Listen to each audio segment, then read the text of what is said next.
ആൾക്കാർ അവരാണ് ഇതിലിരിക്കുന്ന ഭൂരിഭാഗം ആൾക്കാർ. പിന്നെ കുറച്ച് ആൾക്കാർ കുറെ പൈസ ഉണ്ടാക്കാറുണ്ട്, ഒരു ദിവസം തന്നെ ലക്ഷങ്ങളും കോടികളും ഉണ്ടാക്കാറുണ്ട് ആൾക്കാർ. അത് വളരെ ചെറിയ ശതമാനം ആൾക്കാരെ ഉണ്ടാവുള്ളൂ.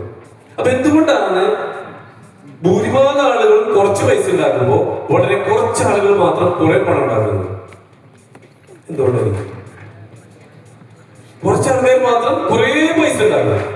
അതായത് 100 ആളെ നിരത്തി നിർത്തി കഴിഞ്ഞാൽ അതിൽ 95 ആൾ കുറച്ച് പൈസ ഉണ്ടാക്കും, 5 ആൾ മാത്രം കുറെ പൈസ ഉണ്ടാക്കും.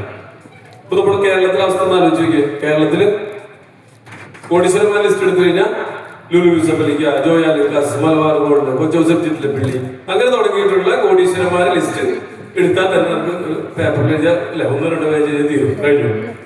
ഞാൻ അപ്പുറത്തേക്ക് ഞാൻ നേരത്തെ പറഞ്ഞ 10,000, 20,000, 30,000, 50,000, 1 ലക്ഷം, 2 ലക്ഷം എഴുതുന്ന ആൾക്കാർ പേപ്പറിൽ എഴുതാൻ പോയല്ലോ ഏകദേശം ഒരു 3-3.5 കോടി ആൾക്കാരുണ്ടോ അല്ലെ കേരളത്തിലെ കണക്കെടുത്ത് കഴിഞ്ഞാൽ തന്നെ. വളരെ ചുരുക്കം ആൾക്കാർ മാത്രമേ പറയുന്നത് വലിയ കോടികൾ ഒരു ദിവസം ഉണ്ടാക്കുന്ന ആൾക്കാരുള്ളൂ. അപ്പൊ കൂടുതൽ ആളുകൾക്ക് അറിയാവുന്ന കാര്യം കൂടുതൽ കുറച്ച് പണം ഉണ്ടാക്കാനും, കുറച്ച് ആളുകൾക്ക് മാത്രം അറിയാവുന്നത് കൂടുതൽ പണം ഉണ്ടാക്കാനും. ഇവിടെ നിങ്ങളെ കൊണ്ട് ക്ഷണിച്ചിട്ടുള്ളത് എന്തിനാന്ന് വെച്ച് കഴിഞ്ഞാൽ ഇവിടെ കൂടുതൽ പണം ഉണ്ടാക്കണമെന്ന ആഗ്രഹം ഉണ്ടായിട്ട്, അതിപ്പോ എല്ലാവർക്കും ഉണ്ടാവില്ല അല്ലെ, കൂടുതൽ പണം ഉണ്ടാക്കണമെന്ന് ആഗ്രഹം ഇല്ലാത്തവരാരും ഉണ്ടാവില്ല. ആ കൂടുതൽ പണം ഉണ്ടാക്കണമെന്ന് ആഗ്രഹിച്ചിട്ട് അതിനുള്ള ഒരു ഓപ്പർച്യൂണിറ്റി ഇതുവരെ കിട്ടാത്ത ആൾക്കാർ, അതിന് അവസരം കിട്ടിയിട്ടില്ല. പണം ഉണ്ടാക്കണമെന്ന് ആഗ്രഹമുണ്ട്. പണ്ട് ചെറുപ്പകാലത്തൊക്കെ അങ്ങനെ ആഗ്രഹമൊക്കെ ഉണ്ടായിരുന്നു, സ്കൂളിൽ പഠിക്കുമ്പോഴും കോളേജിൽ പഠിക്കുമ്പോഴൊക്കെ അങ്ങനത്തെ ആഗ്രഹങ്ങളൊക്കെ ഉണ്ടായിരുന്നു. പക്ഷെ വലുതായിട്ട് മനസ്സിലായില്ല അങ്ങനെ നടക്കുന്ന കേസല്ല, നമുക്ക് ഇതിലേക്ക് പറ്റുള്ളൂ എന്ന രീതിയിൽ നമ്മളൊന്ന് റിയാലിറ്റിയുമായിട്ട് പൊരുത്തപ്പെട്ടു പോകുന്ന ആൾക്കാർ.